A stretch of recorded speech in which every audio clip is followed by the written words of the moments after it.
official timepiece says it's 2 o'clock. So I'm going to begin our presentation. Welcome to the air-conditioned conference room here at the National Museum of Civil War Medicine. I am Dana Schoaf, the Director of Interpretation. Thank you so much for coming here today. I really appreciate it. I think you're going to really enjoy this next talk by our speaker, John Heiser. And let me go ahead and give you a brief biography, his impressive biography, because John is too humble to say this, but I'm going to pump it up a little bit because he's really sort of a legend in the Civil War community. John is a native of Raleigh, North Carolina. He graduated from Western Carolina University in 1978 with a degree in American history. His career with the National Park Service began in 1976 as a seasonal employee at Fredericksburg and Spotsylvania National Military Park. In 1980, to the great benefit of a lot of us interested in Gettysburg, John transferred to Gettysburg National Military Park.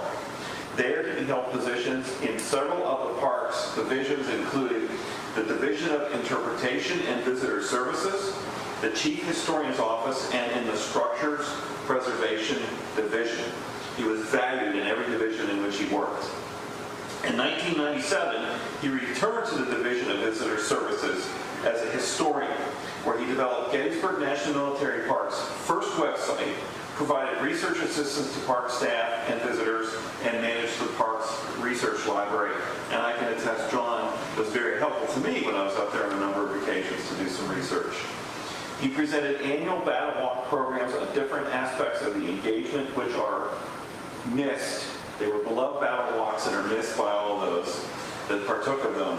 And he's also authored several works on soldiers' experiences at Gettysburg until his retirement in 2020. He has been a mapmaker for numerous Civil War publications, including Gettysburg Magazine. In 1997, he was appointed historian of the Polar Bear Association of World War II, the Veterans Organization of the 339th Infantry, 85th Infantry Division, unit in which his father served during the Second World War. He held that position until the association disbanded in 2009. He remains active with several organizations related to United States culture and military history. He and his wife Carmen reside near Gettysburg, Annabelle. They're very happy Scottish Terrier, and as a Facebook friend of John's, I can attest it's a very happy dog. She makes a lot of appearances. We see lots of pictures of the dog on Facebook. They enjoy antiques, road cycling, music. You're a drummer? Yes. Correct, yes. Did you have a drum set in your office? No. No, but I had drumsticks. Yeah, drumsticks, right. Drove everybody nuts. Yeah. And while he faithfully follows the trials and tributes of the Baltimore Orioles baseball team, his wife prefers the Pittsburgh Pirates. As a Pirates fan, I probably would have to side with your wife, Carmen. So, before I turn it over to John, John has an impeccable reputation. He's one of these people that, if you're interested in Gettysburg, people know the name John Heiser. He has put out thoughtful research and interpretation for decades, and I'm grateful that even in retirement he's still doing that. Before I came here, I was the editor of Civil War Times magazine, and John wrote an article about this particular image taken by Alexander Gardner that you're going to learn about, and he spent years tracking down exactly where this photograph was taken. And I think adding just a little bit more of a compelling bit of information to this, the photograph was probably originally taken on July 6, 1863, 161 years ago today. And without further ado, John, you want to come on up here and give us what I'm sure is going to be an amazing talk. Thank you, Dana. Thank you so much. Yeah. And thank you, folks, for coming this afternoon. Especially thank you to the National Museum of Civil War Medicine for inviting me to come down here and speak to you this afternoon. Everyone knows where Gettysburg is, I assume. Everyone's heard of Gettysburg. Anyone who has studied the American Civil War has probably read about it, seen photographs of it, probably seen the movie, which is probably one of the most popular media messages about the Battle of Gettysburg. You know, it is based on a wonderful novel. But there is so much history still there and so much more to be discovered. Anybody who has studied the battle knows about the famous photography that took place on that battlefield in the days following, the weeks following the battle, up until late 1863, photographers flocked to Gettysburg and took a number of images there of the battlefield and some of the historic structures and buildings in town and outside of town. The most famous, of course, are those taken by Alexander Gardner and Matthew Brady. We're going to talk about Gardner today because he and his photographers were the first ones to get to the battlefield and begin their documentation of the conditions on the battlefield and the results of that battle. Years and years ago, photography was very much in its infancy, especially at the time of the Battle of Gettysburg during the American Civil War. It took a long time to develop a photograph on a negative and then take it somewhere else to have it plate done or have it actually printed. The entire process, we could spend probably 5 hours trying to explain it or understand it. Suffice it to say, for Gardner, his photographers, and their assistants to come to the field as far as they had to come with the equipment and supplies they had, the chemicals, the glass plates, the storage. It's remarkable what they were able to accomplish in just a few days on that battlefield. And I think Dana and I were talking about this earlier. I don't remember the exact number of photographs that Gardner took. Some did not survive because some were never printed or used or just wound up being lost. But around 40 plus, give a few negatives taken on the battlefield of Gettysburg in the aftermath of the battle. And this is one of them. Of all the images taken at Gettysburg, this melancholy view of a deceased bloated carcass of a horse still limbered to the artillery limber beside it, always been kind of somewhat of a mystery. This was photographed probably on July 6, 1863, a stereo view by Timothy O'Sullivan or James Gibson, the two photographers that were working for Alexander Gardner that day. The story was that obviously this poor horse and the battery is unfit for service. But the question I always had was, is this a Union wreckage or a Confederate wreckage? Not just where in the field was this located, but what's the story behind it? Not a single photograph taken at Gettysburg is just taken for the sake of showing gore or showing a panorama. It's taken for a purpose. The real subject of these images is the subject itself right in the photograph. That's the story it's trying to tell you. And to make a long story short, this photograph is one of these that has never been truly identified from the very beginning. They've struggled with it and struggled with it. I was fortunate enough for the past year or two to stumble across some information along with photograph, field comparison, and some help from some very good friends, Scott Fink for one, and Scott Brown, another one, who's I think memorized the entire official records of the Army of the Rebellion. He knows every page and every quote and about everything. But these guys have really helped me too in determining not just where this photograph was taken, but the subject matter of who that belonged to.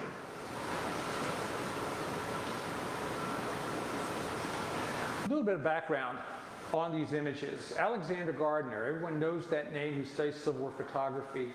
Scottish-born man, immigrated to the United States, found employment with Matthew Brady in New York, and eventually became attuned as a photographer, not just a laborer in the studio, but a photographer. And while he was there, he excelled at photography, especially portrait photography, in the studio of famous individuals, politicians, city leaders, societal leaders. Gardner was probably most well known for his series of photographs taken in 1862 after the Battle of Antietam. He accompanied by two photographers, Timothy O'Sullivan for one, they photographed scenes on the battlefield of Antietam very soon afterward. And when those photos were finally released to the public in stereo views or in gallery views in Washington, Matthew Brady's gallery, Gardner was nowhere mentioned at all for his work there. Gardner believed at that point that it was time to move on and open his own gallery. So in the late 1862, he left Matthew Brady's employment, opened a small gallery in New York City as well as one in Washington, D.C., where he also brought with him several photographers, the most famous being this man, Timothy O'Sullivan.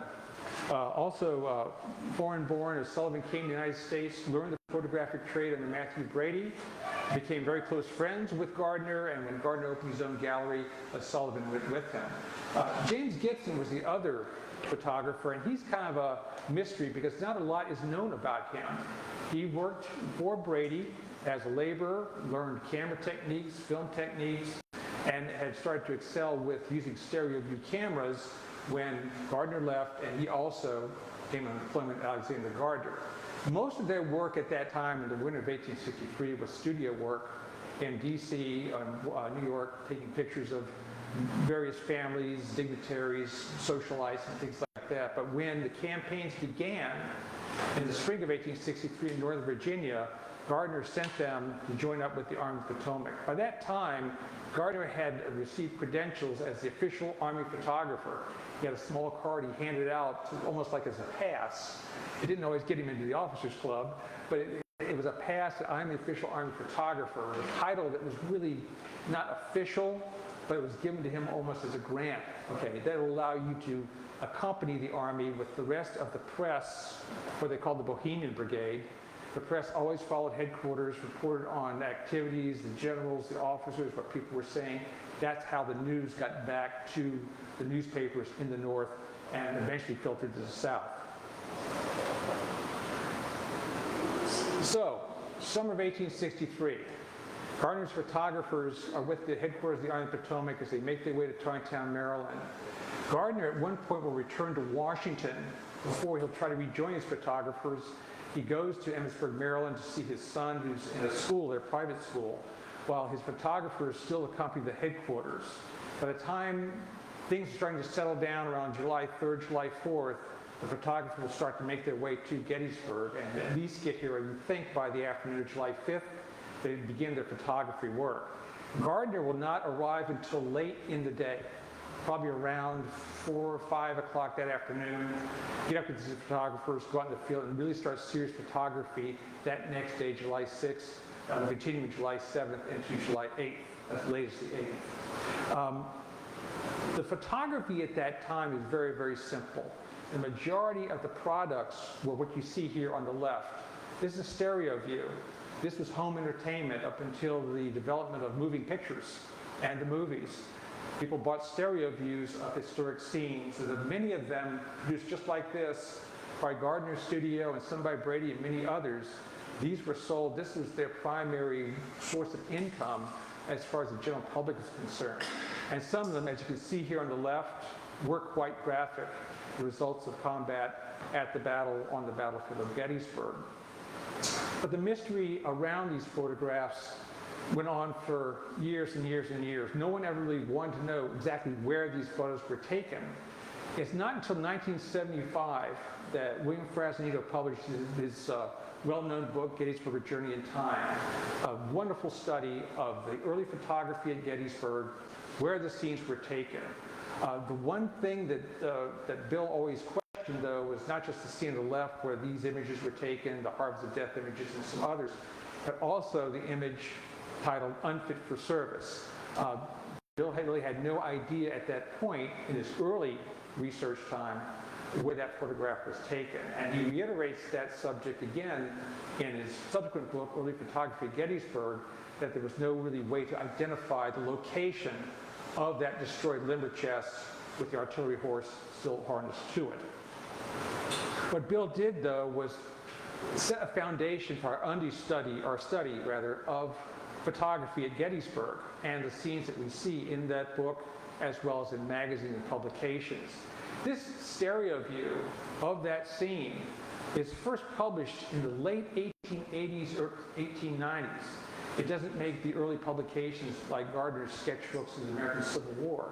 But the most clear image of it actually comes in Miller's Photographic History, published in 1910. And there's so much more detail in that photograph than what you see here in this stereo view. This is actually quite a hazy print that only focuses, your eye focuses on the destroyed limber, the ammunition scattered on the ground, and the carcass of the horse still hitched to it. But what about the background? What about the landscape? There are other things here we really have to look at and delineate this spot. It wasn't until 2010 that some of the licensed battlefield guides at Gettysburg really attempted to take that photograph and identify the location. What we knew from accounts that had been gathered for years and years and years and finding things in newspapers that were published in the North and South is there's a lot more to the battle than what is stated on those battle tablets, artillery tablets, division tablets, and corps tablets the United States War Department put into Park in 1895 to 1910. There's more to that record. But what I really admire the guys for doing this, the task that they took was trying to identify the site of where Unfit for Service was photographed on the battlefield. There is a video, I think it's still up on Gettysburg Daily, with Rich Coor, one of the guides, really nice gentleman who goes and explains this site. They believe to be right across from the Peter Rogers house, which is located on the Emmitsburg Road south of town. When I say Emmitsburg Road, south of Gettysburg, does everyone understand where that is? It's the dividing line basically between Cemetery Ridge, the main scene of fighting on July 2nd and especially on July 3rd with Pickett's charge at Gettysburg. That's where we believe the image was taken. And I remember when this came out in 2010, it was really intriguing, and I took some of the information that Rich had, went out in the field and just kind of glanced at the site that they were talking about and said, well, it makes sense. But there's something that always bothered me about that, in that looking at the photograph and a really high-resolution image of it, there's a lot more detail in the background than what you can understand what you see. Your eye is taken to the front, right here to the foreground, right to the image of the destroyed limber chest and the dead artillery horse. But what's curious to me too is always, why is all that ammunition still spilled out of the chest on the ground and not picked up? We know from orders sent down from Henry Hunt, the chief of artillery, down in Potomac, that there was too much ordnance and material being wasted. Every volunteer and regular battery had to account for every last little piece of equipment, be it a harness or a thumb stall or a fuse primer, whatever they had to account for every last little piece. I was looking through some old OR reports from the batteries that were engaged out there, primarily the 3rd Corps, 2nd Corps batteries, and some of the 5th Corps batteries and volunteer brigade batteries. We found that almost all of them reported recovering lost material on night of July 2nd after the fighting had ended. Darkness didn't end everything. On July 2nd, 1863, these men stayed active all night long trying to recover lost artillery, wagons, carriages, limber chests, harnesses, ordnance, whatever they could be used, they picked up to use again. They didn't just discard it. So why is that still remaining there? The other thing that I looked in the background of this, it was taken July 6th, there is a battery parked in the background. You can see here the wagon in the back, followed by an ambulance. In front of that is a battery forge attached to a limber chest, limber. And in front of that is a battery wagon. And on the other side of the open lid is caissons. Further detail, and closing that up, there's a lot of detail in there that there's not just the wagons, but there's also trees. To the left, there's small bare trees, as if they've been really torn to pieces by battle. To the right are another small grove of trees that appear to be fruit trees of some sort, with other trees in the background. One thing that they did point out, and I did talk to Rich about this when I was doing my research, is that the views in the background were really, really interesting. Not only do they show the wagons, but they also showed graves. There are graves in that view, finished graves. We know from official reports that a lot of the dead were buried out there in that field on July 4th. I always call it July 4th Burying Day. There's very few bodies remaining by the time Gardner and his crew start photographing on the battlefield on July 6th. They were able to photograph some on July 5th, probably the federal dead photographed on the field west of town. But on July 6th, when they were actually photographing, it's almost by chance they stumble upon the dead photographed at the Rose Farm and the slaughter pen, because those areas just had not been touched at that point. But back to this, that's concrete evidence right there to me that the burials took place prior to the arrival of photographers on that part of the field. And if this is the Rogers House site, where Pickett's division passed through and there was intense fighting on July 2nd, there should be a lot more graves out there than what you see just as scattered around the liver chest. But in front of this image, another close-up provided by Gettysburg Daily, right behind the battery wagon is a structure with a tall chimney. And looking very close, it's just a shadow on the horizon. Now that, they say, is the Rogers house. Okay. I took everything out there I had. I had an original stereo view I borrowed from a friend of mine. Thank goodness I didn't drop it or get rain on it or spill anything on it. Along with a high-resolution print of that image. And I went to the Rogers house site and I looked, and it didn't match for a number of reasons. The original Peter Rogers house was a small 1.5-story log whitewashed structure that stood almost on the Emmitsburg Road itself. And while there was a lot of battery action around it, you'll notice that there were no trees, even in this 1880 drawing by Charles Reed, who served the 9th Massachusetts Battery. This drawing from Battles and Leaders shows the conditions on Emmitsburg Road in 1863. The burning column of smoke in the background is the Sherfy barn that burned on July 2nd, and to the left of that is the Peter Klingel house, and then to the left you see Big Round Top, and to the left that Little Round Top. The focus here is not so much on that, as on the Rogers house itself. That house and the roof line just did not match, no matter how far you got off the road, trying to match where that house was. And unfortunately, we don't know a heck of a lot about the Rogers house. It's just a very small structure. The family that was living there, it was actually, I believe, an aunt and an uncle. They went to the cellar of the house while their niece went out to the summer kitchen out back to bake fresh bread for all the soldiers that were moving back and forth out there, primarily members of the 1st Massachusetts Infantry. But the house itself just doesn't match what the landscape I saw for that site. Unfortunately, the only image we have of the original Rogers house is this one. This is part of the 1882 panorama from the angle taken by William H. Tipton for the Philippa Toe paintings. And that is the original house right here at this point. And next to it is an 1878 or 1879 two-story house that survived until about 1960. The original house, unfortunately, was torn down sometime the next decade after this image was taken, so we really don't have any idea of specifically what it looked like apart from this very distant image. The other structures around here, the house is post-battle, as well as the large carriage house out back are post-battle, and regrettably all those structures are gone today. So I looked further down the road. I tried the Klingel house. It would not match because of all the other structures that were blocking that view from east to west. Just couldn't match it. And if that battery had been destroyed at that site, there had been more buildings and structures viewable. Likewise, the trees did not match where Klingel had his orchard near his house. The next one, and probably the most closest, goes right back to the peach orchard area. My next choice was the Joseph Sherfy farm. Joseph Sherfy had lived in that site since about 1844, and he built this house, built about 1848, it's still there today. Been changed quite a bit, but the two-story brick house was just off the Emmitsburg Road. There were a number of trees around it. There was a barn right by the road. It's a very interesting little farm.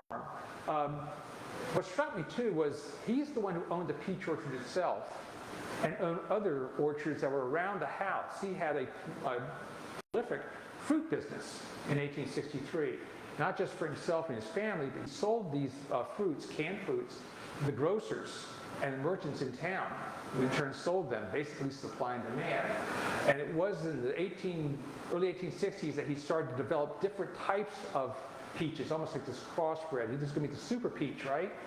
Well, summer of 1863, that was going to be the bumper crop. I don't have to tell you what happened to his bumper crop. It was primarily destroyed. But Sherfy had a very lucrative business here on this 76-acre farm. And just a little bit further about the house itself, the front part of it still bears the scars of battle today. But in the aftermath, the house was heavily repaired because of damage on the outside of it. A shell had struck on the south gable and destroyed part of the south gable.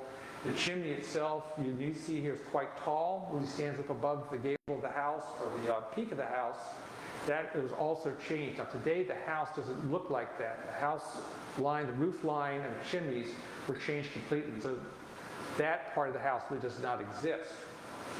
But this is one of the earliest views of the south elevation of the Sherfy house, taken between 1878, I believe, and 1880.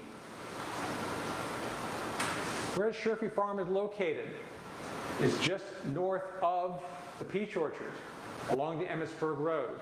You can see here in the map the delineation of the farm itself, and it's going to be right in the middle of the battle of July 2nd and again July 3rd, because it's along that Emmitsburg Ridge and the famous peach orchard, that piece of high ground that seems like everybody wanted.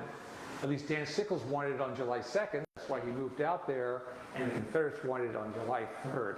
There's a lot of fighting that goes on back and forth out there. And without getting into a lot of super detail about the fighting itself, the delineation of the farm here to the right, you see the house.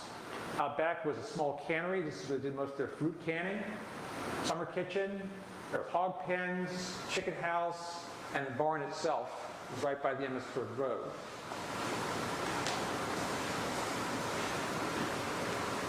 This photograph today, again, looking at it in a much clearer view, the detail in the background, the trees, young trees to the left, where the artillery is parked along a fence line. This is a destroyed fence laying right here. The graves I mentioned all around. The Unfit, there's also another view of this, part of the stereo view. You see graves over to the left of this wreckage. But right up here in the middle, that's the roof line I'm talking about.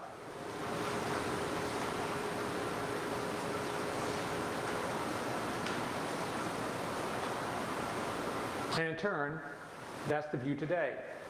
The historic fence line has been restored, was restored by the Park Service about 14 years ago, maybe longer now.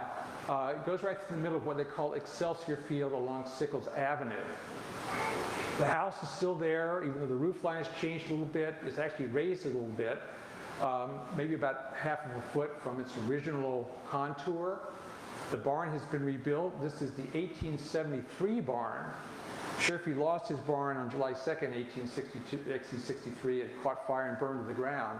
And unfortunately, a number of wounded that crawled in the barn and perished in that fire. It was rebuilt and then burned again in 1869. So this is the good one. It's still standing on the original site.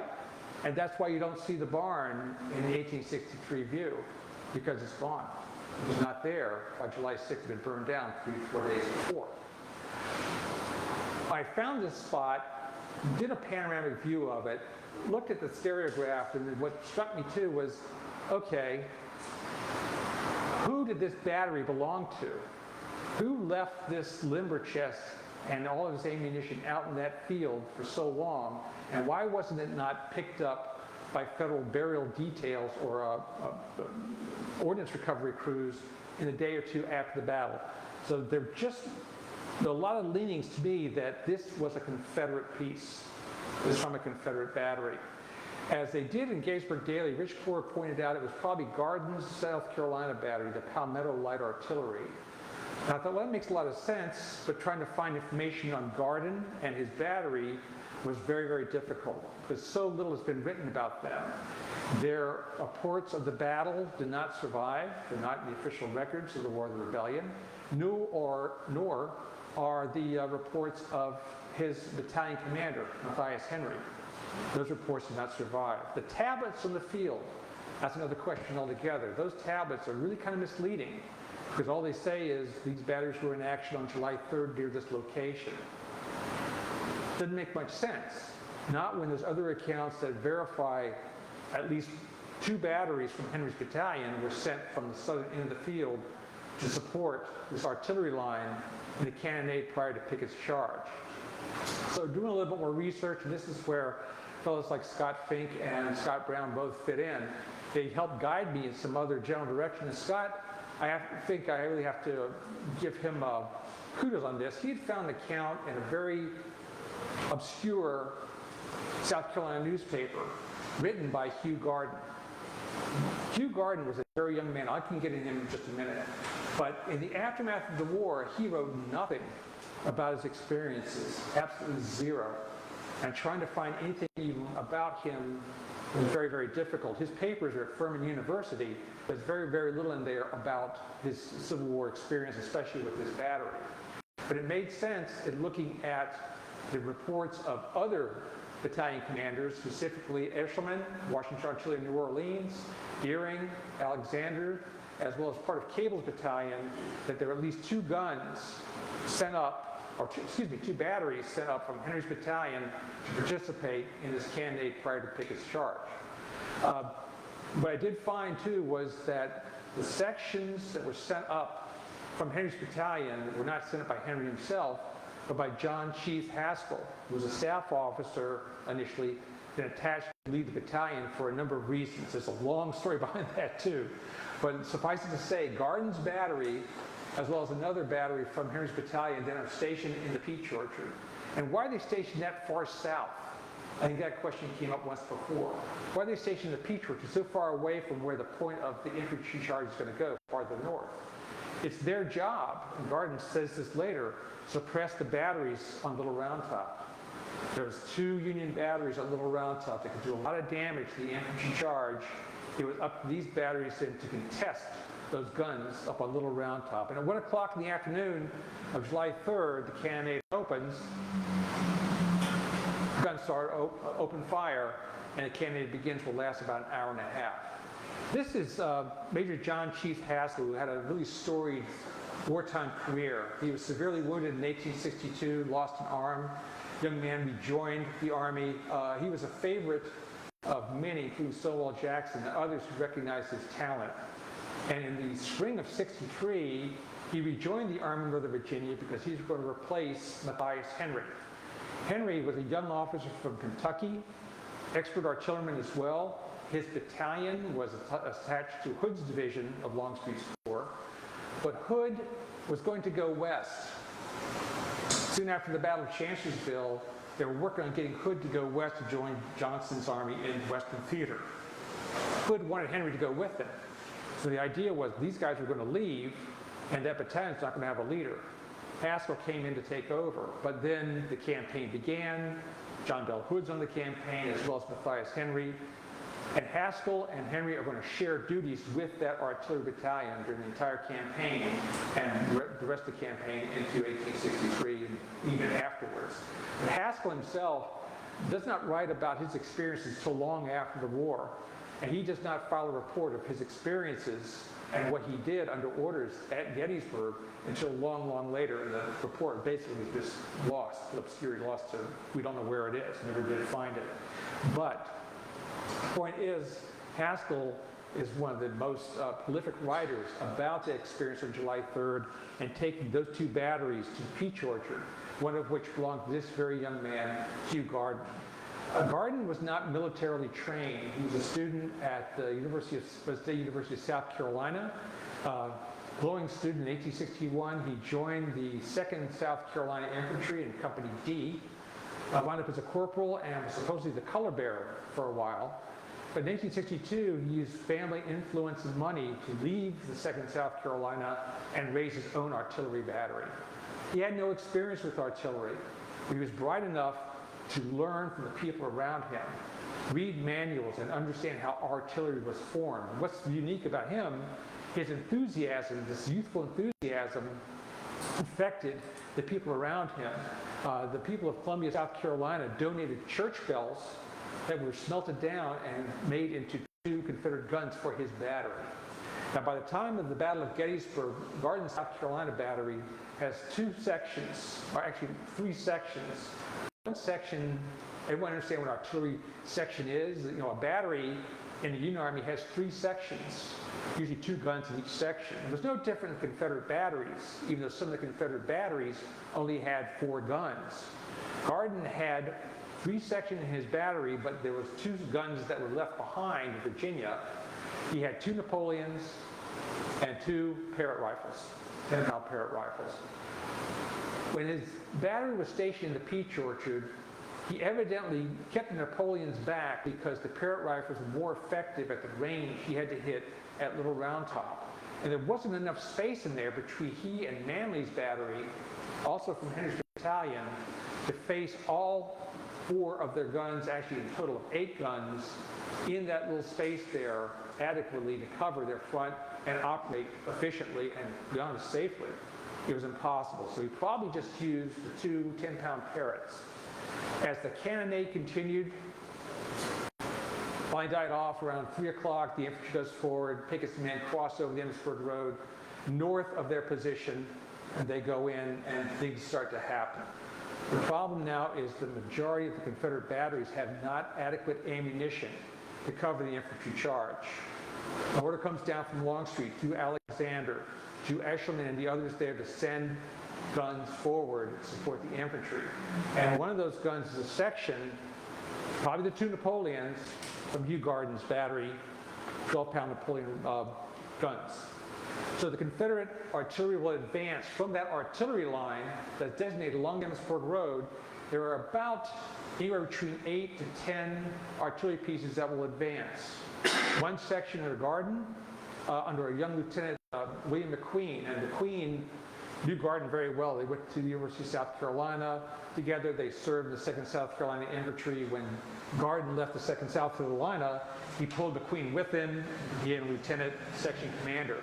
It's McQueen's section that will advance from the Peach Orchard north and out into the open field to join some of the other gunners from the Washington Artillery in New Orleans. As Haskell remembered, I was ordered to move with all the guns I could take from the line, I think 5 total on Pickett's right flank. I moved about halfway to the Heights, having no special orders beyond that. I was to help where I could. The orders were coming down fast, but nothing specific as to what he was supposed to do. He just sends the guns out there, along with some of Eshelman's guns, and they set up and begin to open fire. As Hugh Gardner finally writes in 1901, and he writes this, I think with a really sense of melancholy and dread, trying to remember exactly what happened. We talk about PTSD in soldiers. I really think Gardner had a sense of that because of what happened to his battery here at Gettysburg. In the aftermath of the war, he becomes a very successful lawyer in South Carolina and Virginia. In 1900, he is actually part of a law practice in New York City.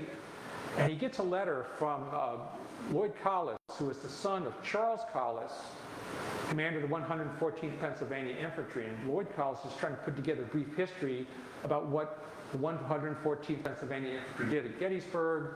He heard that Gardner was alive, was active in New York, wrote a letter, and Gardner answered him back. And it's fortunate that letter found its way into a South Carolina newspaper that Scott Fink came across, and I found more of it. And here we have that account that's been missing for years and years and years. But Gardner remembered one section of my battery, and Lieutenant William McQueen made the advance when it moved obliquely to the left and went into position at a point down a gentle descent. As I can never forget, about 200 yards to the left of the Peach Orchard, and about 300 yards at least in front of our line of artillery. How did I find that spot? I took this account along with the photographs and the stereo view. I went to their position where it had been in the Peach Orchard. I walked 200 yards to the north, 300 yards to the east, and guess where I found? I found that spot I just showed you a few minutes ago. Makes perfect sense. Gardner, as he says, I can never forget saying that section out there and cites the distances there. That's where that photograph was taken. We'll talk about having this crazy moment out in the middle of the field. People probably thought I was nuts.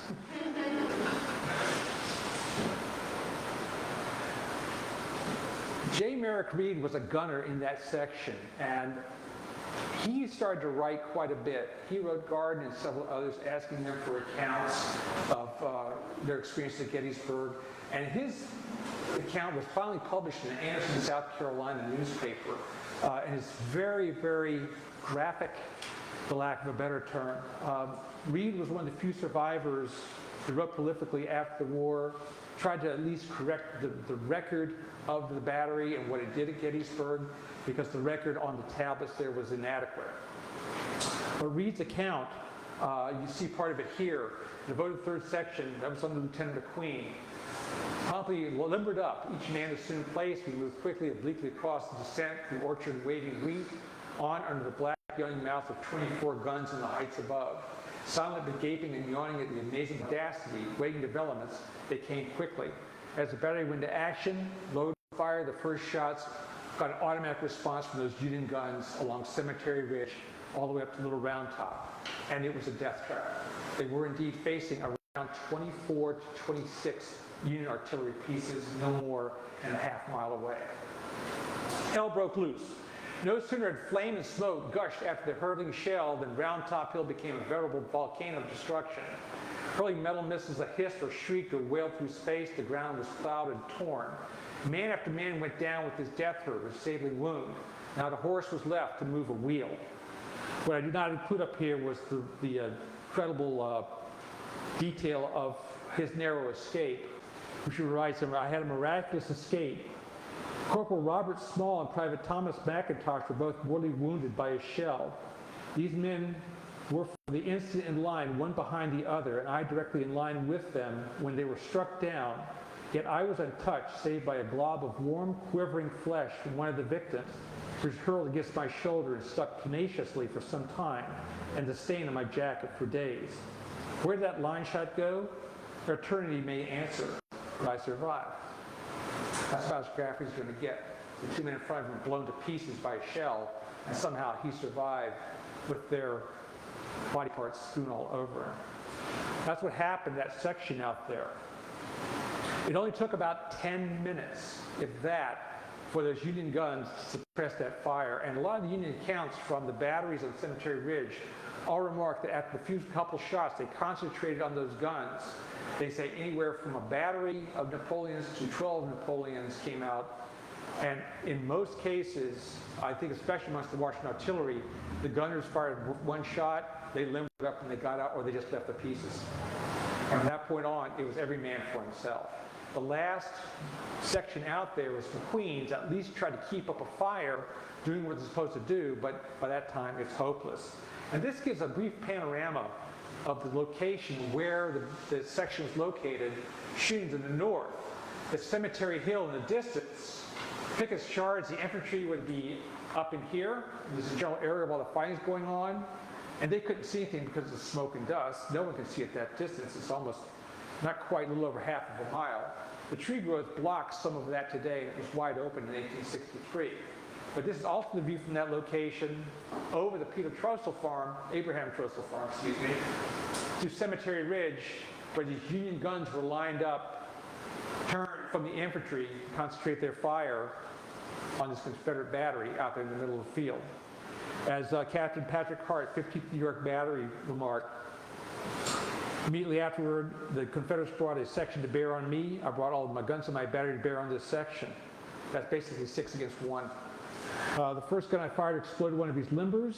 Corporal Hammond, with the next gun shot, dismounted, I believe, one of the guns. Sergeant William Sheedy followed with equal success. There was not a gun fired or a man to be seen at this section afterward till late in the evening. Sent out horses and took away at least one limber. Location of this site is also unique in that there's a lot of other Union accounts. I wish we had time, we just don't have time to do that. But I was looking at some of the maps. The most accurate maps were those done by the United States War Department Commission in 1893 and 1895. Prior to that is the famous Gouverneur K. Warren map of 1869. It's the U.S. Army survey of the battlefield. But what those maps show are a lot of the fence lines, crop patterns, and things that help me a lot in locating this section of the field and probable spot where this was. But what is curious too is one of the maps, early maps produced in 1864, is what's called the Elliott map. It's a map of the battlefield of Gettysburg, and Elliott went out of his way to try to locate all of the graves on the field, Union and Confederate. We also noted horse carcasses, the bodies of horses laying where they fell on the battlefield itself. There were over, I think around 1,500, I may be wrong there, 15,000 horses and mules killed, wounded, mortally wounded, or broken down during this campaign. A lot of them on the field itself were artillery horses. 6 horses in a team, 4 horses in a team for the Confederates. There was nowhere for them to go. These horses were really well trained. Under fire, it was remarkable they would just not move until the drivers got them to move. Of course, they would panic if a shell went off close to them, but it's amazing these horses they're the unsung heroes of the artillery, at least to me. I'm an animal lover. What's curious about the map is a small grouping right here, and that's the general area where that section, that photograph was located. And that's why I always bring this up as a point.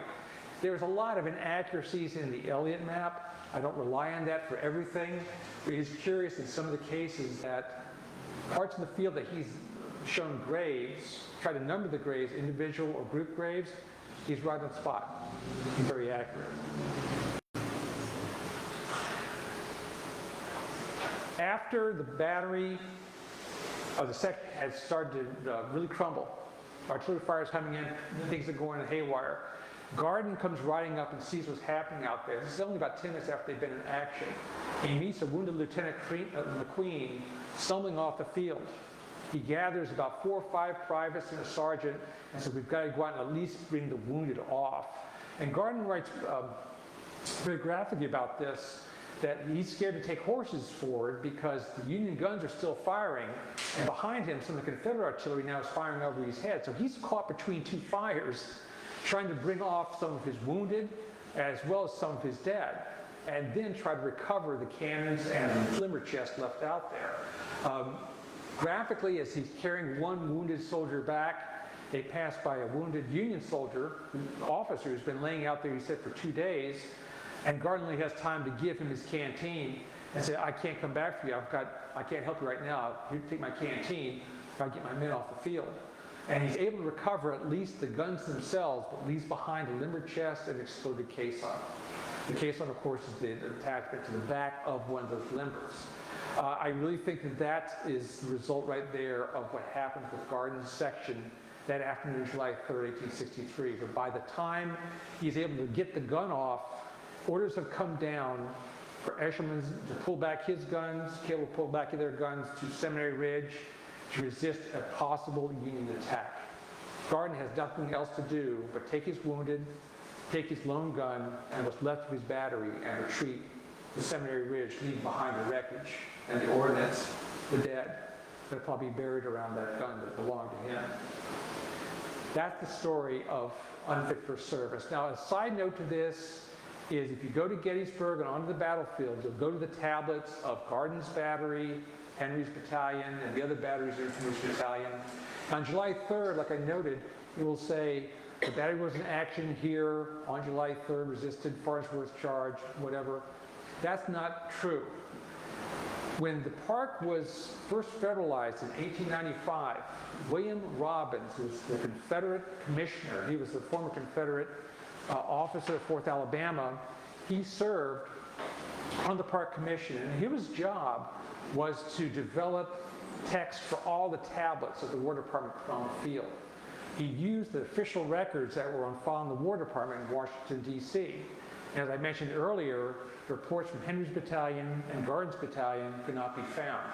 So what he did was he used reports of at least one of those batteries to kind of justify for the rest of it. So the tablets are inadequate. J. Merrick Reed, who I mentioned earlier, the graphic account, found out about this, as did other veterans who came to see what the park was doing, and they were impressed with the park, but they were not impressed that the tablets that went out in 1896 in those locations were inadequate. So Reed then starts writing people, as do other people. That's when Gardner then writes his account that goes to Lloyd Collis, and others are writing the commission. These tablets need to be changed. Well, Robbins will write a reply that says, we're very sorry about this. We could not find the records in the War Department files. That's why they are the way they are. We'll change the tablets as soon as we get the others done. Unfortunately, Robbins dies in 1906. J. Merrick Reed dies in 09, I think it was. Hugh Gardner dies in 1910. The record is never completed. Sadly, the record is never completed, never corrected. As John Chief Haskell wrote, He's always been encouraged to go back to the park, go back to the site where these experiences happened, and help correct the record. He couldn't do that. He didn't want to stir up the old feelings of hate that war causes. That's the story of Unfit for Service. That's the story of Unfit for Service feature. I've always said that the photographs tell a story.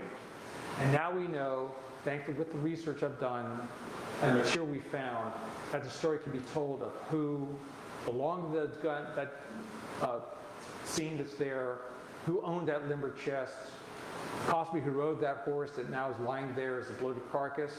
But the story of that now can be told. That's the important part. Thanks for coming out this afternoon, listening to me drone on for a little bit. If anybody has any questions or comments, I'll be trying to go ahead and answer them for you. Yes? Do they have any plans to correct the record on those markers? Are there any disclaimers or anything that they hand out correcting it? The markers are considered to be historic structures by the National Park Service. And in the context of all of these, it's like the names of the stones of the National Cemetery, even though there's misspellings. The stones themselves are considered to be historic structures, and the mistakes are historic mistakes. I don't know if they'll ever be able to change those battery tablets because they are historic structures themselves, but at least the story can get out through loud mouths like me and maybe other people. As Dana mentioned, I wrote an article for Civil War Times Illustrated magazine about this subject, and it got only a limited distribution. Unfortunately, it's offline, but I've written a much more detailed article that will encompass all of this that will come out in Gettysburg magazine, I think in the winter of 2025. Well, I will definitely want to check it out. I want to apologize a little bit. This is our new system, and it just sort of arbitrarily passed that last slide and put up our logo. Hey!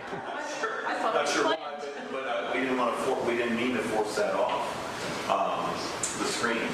Any other questions for John? I'm always concerned about the animals. Yes. And how they determine, or how these pictures help us can understand how that was dealt with at the end. I mean, there are animals in so many pictures, but there's never any discussion of how they were cared for in the end, even though they were struggling. There's a great exhibit, I think you still have it up, about veterinary services in the Union Army. Both armies had veterinarian services to take care of the animals because it was very valuable and they were expensive. They traveled with them. Yeah, they traveled with the Army. The big advantage for the Army of the Potomac, Union Army, was that they had other horses they could always replace them with. Maybe a cavalryman or artilleryman would lose some horses, but they could maybe get some more within a week. The Confederacy was very different. At one point, they even had to try to use mules with artillery, but mules can really be stubborn. If they don't like something, they go the way they want to go, kind of like my dog. But in the aftermath, burying the dead was such a horrible detail, and that had to be done. The armies are still active. The majority of the horse carcasses were left behind in the field, and the farmers really tried to either bury them or drag them into piles and burn them. That's the only way they could dispose of the horse remains. Sort of a sad anecdote related to horses. Meade's headquarters, the Widow Leister house. There's a photograph taken there by Gardner as well, and there's all sorts of dead horses over her yard. And instead of having them taken off, she asked that they be left there to basically rot, and then she sold the bones for fertilizer. And is, sort of a bit morbid, but a resourceful widow making lemonade out of lemons, I guess. Yeah. But some of the saddest accounts I've read of animals during the Civil War are artillery horses, because they're standing there right at the line of battle, and these artillerymen hate it and talk about seeing these horses get hit 1, 2, 3, or more times, and then finally collapsing. Yeah. So it's,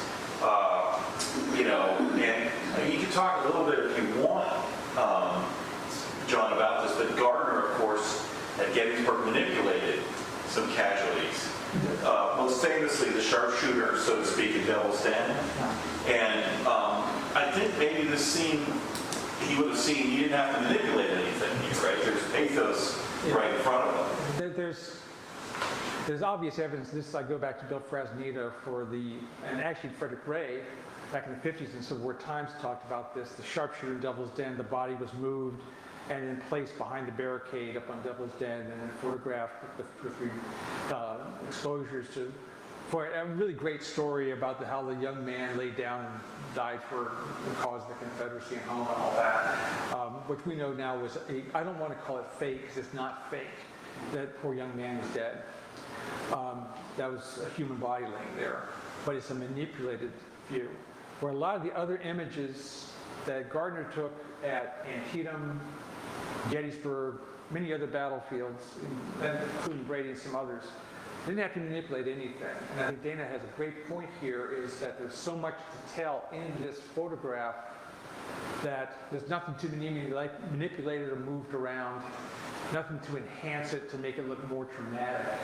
Your eye and the stereo view and in the single plate is drawn right to this centerpiece, like I said before, the destroyed limber chest, the markings on the chest itself, the ordnance spilled out all over it, harness still around the horse carcass, the graves around it, all these things in the background tells you that even though it's all over now, and this horse and this limber chest are unfit for service, the war is still continuing. The war is still going on.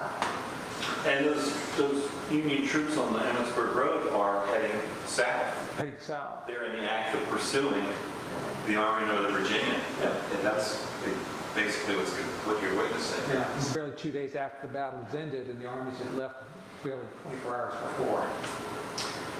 Question back here. Is the original stereograph on display anywhere? I'm sorry? The original stereograph of this image, is this on display anywhere? Where is it? You can find it in almost any book about Gettysburg. I borrowed a stereo view from a friend of mine who has a few stereo views of Gettysburg, and he's very protective of them. I mean, I literally had to give him blood to borrow it. But you can find it online on the Library of Congress website. I think that's probably the easiest place to go if you want to view this. If you just Google Library of Congress and get in there and then find the prints and photographs division and click on that, there's a sub-menu outside. I think there's even for Civil War. Yeah. And all you have to, for you type in unfit for service, it will take you to, and then you can zoom in on some of those things as well. You can download small JPEGs or even a high-resolution TIFF of that image. Yeah, questions? The map you used to depict the Confederate artillery positions around the Sherfy property, what was the base map? The base map is, I use the War Department Commission map of 1895. Okay, thank you. The code map? Yeah, what they call the Cope map. Yeah, thanks. I rely on the Cope maps for a number of reasons. He was a staff officer with Governor K. Warren and came back in the fall of '63, made extensive notes on portions of the field, basically the entire field itself. He did this in several other battlefields. And remarkably, his notebooks turned up a couple years ago, and now we have them in the park and in museum services, but they're really detailed. So when he put the map together, I think the first map he did was 1864 of the battlefield of Gettysburg. When he hires the engineer for the park commission, the first thing he did was take those notes, that map itself, and improve it, because he had crop patterns, fence lines, tree patterns, structures that were missing when Warren did the survey in 1868, 1869. And also there's some details as far as some of the contours on those are quite different from the Warren map. So there's minor differences. That's why I rely more, I think, on the Cope base map because of those early surveys and his attention to detail. And the park has used the Cope and Warren maps to restore landscapes. Yes. Like where the cyclorama was initially located. Right. Yep. Beginning of your presentation, one of your first slide, I think, had mountain, hills, or tree line in it on the background. I don't know if that's just sort of the shading where it's cut off. That's the shading. No, it was very distinct. That was the very first slide. It was the first slide. That, I know what you're saying, it's been whited out. That's because that image I got from the Library of Congress had been partially manipulated to show the detail in the foreground. That's why. It's basically the same image, but it's just been whited out, so it's not mounted in the background. Very distinct. Yeah, I thought it was a mountain. It does look like mountains, yeah, but I think they just shaded out the sky. If I can ever get to it, all you have to say. Yeah. It's a bit airy. Technology's great until you want it to do something. It took me forever to learn a typewriter. There. Yeah. Yeah, this is manipulated in the background, and the reason I use this is because it's been cut back. Those are not mountains, it's just basically shading. It's gray sky. Because this, on July 6th, when these images were taken, they had really bad storms overnight. That morning, through most of the morning hours, was fog and thick haze. So that's why these images and the images taken at the Chosel farm that show the dead horses of the 9th Massachusetts Battery are so hazy and not able to see. It does clear up during the daytime, so they have better light when the photographs are taken at the Rose Farm. No, this is just been basically the upper portion has been whited out, and I use this so I can put the title up there. That's the reason. So you manipulated this or manipulated? Oh no, that's the way it came from the Library of Congress. That's the version they had in high resolution. They sent me this version and the other versions that I've used throughout the program. Any other questions? Maybe this is not a question, but it's an interesting, now that I'm looking at the scene, the wheel is missing, and I'm thinking, well, maybe the Union grabbed the wheel or somebody grabbed the wheel to use on some other wreck. Yeah, it's There's no remains of the other wheel anywhere. It's fascinating. which is a good point. When Gardner was trying to withdraw the gun and the carriage off the limber off the field, one of those wheels could have been damaged.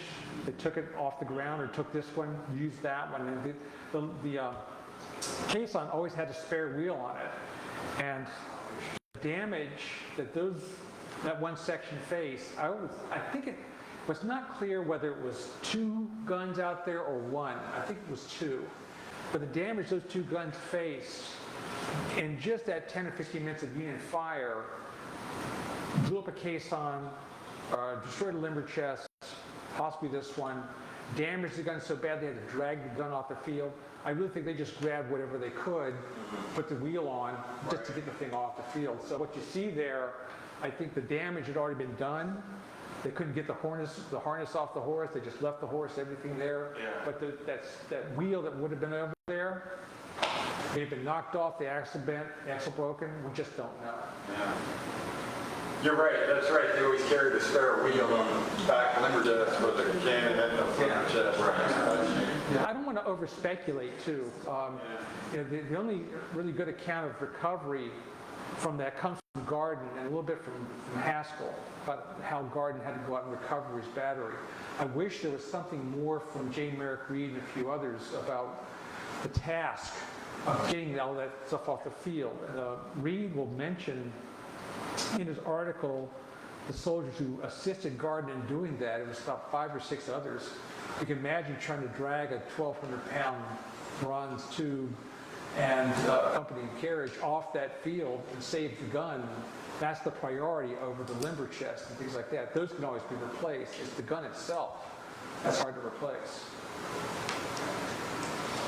Well, Great answer, thanks. and I'd like to thank you, Jonas. I love photography, and I love how this particular image allows you to drill down in this massive battle, right? Down to this small drama involving these individuals in Gardner's battery, what happened to these men. And, John has just, I think, done an impeccable job leaving, in my opinion, no doubt about where this is located and the story behind it.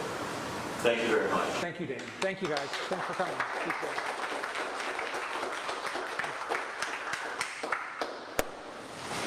Thank you all. Stay cool.